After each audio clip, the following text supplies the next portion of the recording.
And I think that's how we were built as well, sort of sense of belongingness again. And you just explode. That's what happens when you are in India. And there is this, let's say, obedience. But then there is this fake French socializing where every time you see a person. In this video, I asked two Indians who live in Paris to describe the biggest cultural differences between French and Indian people. I really recommend to watch until the end to hear some deep insights about cultural differences and also to hear some funny anecdotes. If you compare Indians and French people, what big cultural differences do you see? I think French people are more active, making most out of the life, I would say. But in India, it's like a very laid-back attitude towards everything, and everything is related to money in India. If I have money, why would I do my own plumbing? I would hire someone. But it's not the same thing in France. In France, people would do their own jobs. They would go to IKEA, pick up all the tools. One Sunday, they will sit down and renovate the whole bathroom. I cannot imagine my dad doing that. On a Sunday, he would be bare chest and he would be having a drink in his hand and TV on. That's it. That's the kind of Sunday I have seen. Last year, my parents were here in Paris, and in the same place, Luxembourg, we saw a very elderly couple, like I think 80, 85. They were walking and rolling a cigarette, smoking, having a good laugh. Where I can see my parents, my dad is 65, my mom is 58. They were like behaving like a 90-year-old. Like, I cannot walk now. Why is this heat here? How much more we have to walk? That cultural shock was a very big thing when I went to my college, and one of my classmates, his grandmother came to my college just to visit. And they were French.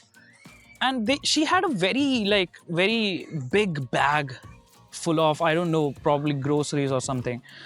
So I went there to help her. And she was like, no, I will do it myself.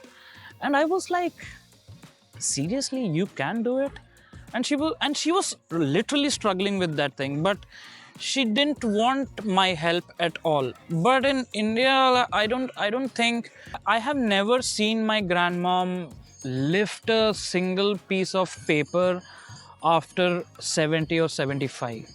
You see also differences in socialization. Yeah, I mean, in this regard, I would say people in India are much more open. If you would just pick up any random person and in like 30 minutes, you would know the entire life stories. And I think that's how we were built as well. Sort of sense of belongingness again.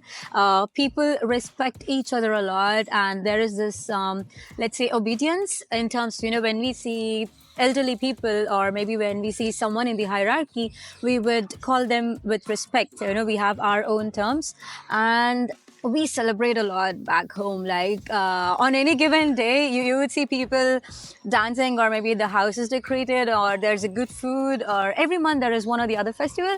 So I feel that people in India, it's really live, if I would say, and many of my European friends also visited India just for that same reason. So I think it might take some time for people to be closer, or have some bond, etc.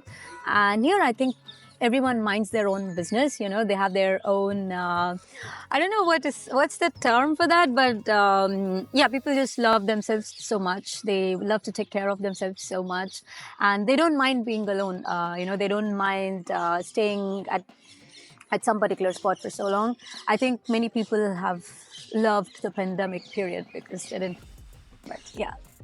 Also, no one has to ask for freedom. That's why I dropped this line, is because in India, I want to ask my parents for freedom. Like, can I go there? Can I do this? Can I have that? But I think in Europe and in France, particularly, like, people are pretty independent. I have seen like probably 20-year-olds doing pretty well for themselves. Like, I am in a photography business, so I see young photographers coming in there and like really fighting for their money, like the job which they have done, because they have to pay rent.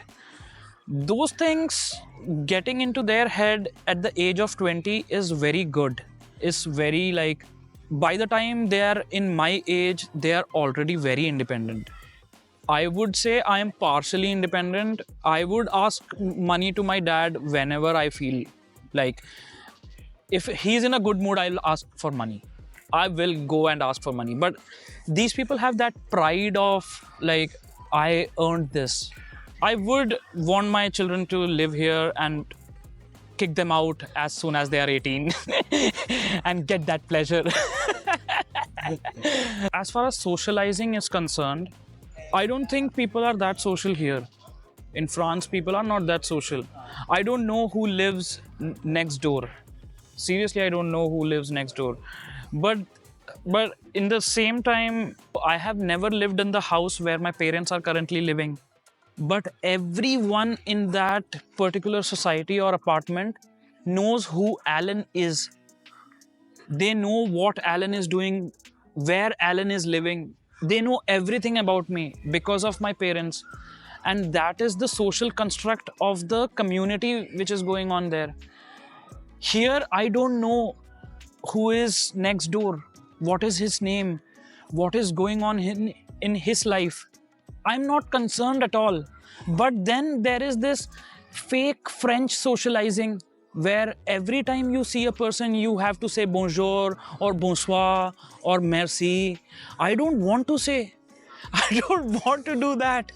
If you want to have a conversation with me after bonjour, you should actually ask me things. If you want. And that bonjour doesn't have a eye contact also. So how is that bonjour or any greeting valuable? That socializing is so fake. And living in Paris, I have been more antisocial, to be precise. Yeah, I don't like to speak to strangers. I don't like to interact with strangers. 2% French. I'm 2% French now. I feel people living in Paris are, or maybe in France, they're really open, let's say, to try out new things. Or maybe even, I've seen people who worked in one particular domain for so many years and then it doesn't bother them to switch the domain, or maybe follow the passion, or maybe just don't work for some time and take a break and go visit the Europe. So I find it's really cool. Compared to where I come from, in India, one of the reasons, because it is also a developing country, and for past, let's say, 7 decades, everyone is into hustling mode, to go on to the top. So I feel that there is a really good work-life balance in Paris. People give importance to themselves first, their friends, their family, and work is just part of their beautiful life. And especially where I come from, I'm telling this because I worked in India myself 6 years ago, and I hardly remember taking a proper break, or maybe I hardly remember having a weekend without being guilty of not being able to work. And I think it just comes from within. It could be because of everyone around us are always working towards something, always working, maybe always ambitious. So it could definitely be a good thing. But for me, I personally feel I'm so much happier here, and I am able to discover myself, my interests, and I started maybe Krav Maga, for example, and I would have never imagined joining a martial arts if I was back home. So yeah. The mentality here, they are not interfering at all. That is the best thing what I like about the people in France. If you are sitting here idle, you don't have anything to do, you're sitting alone, no one will come and interfere in your business. No one does that, which I like, and also sometimes I hate. Because there are some times when you want, like, you're sitting in a lonely place and you really want some stranger to come and tap at your back and be like, everything good? and you just explode. That's what happens when you are in India. You see a person crying, you immediately go and approach that person to check on him or her. But here, if you're crying, just fuck off, keep on crying. I don't give a fuck. Thank you for watching until the end of this video. You would really help me and my channel out by giving me a like or sharing your own perspective on this topic in the comments section. And on this channel you can find many more videos about life in different European cities. And I hope to see you in the next video.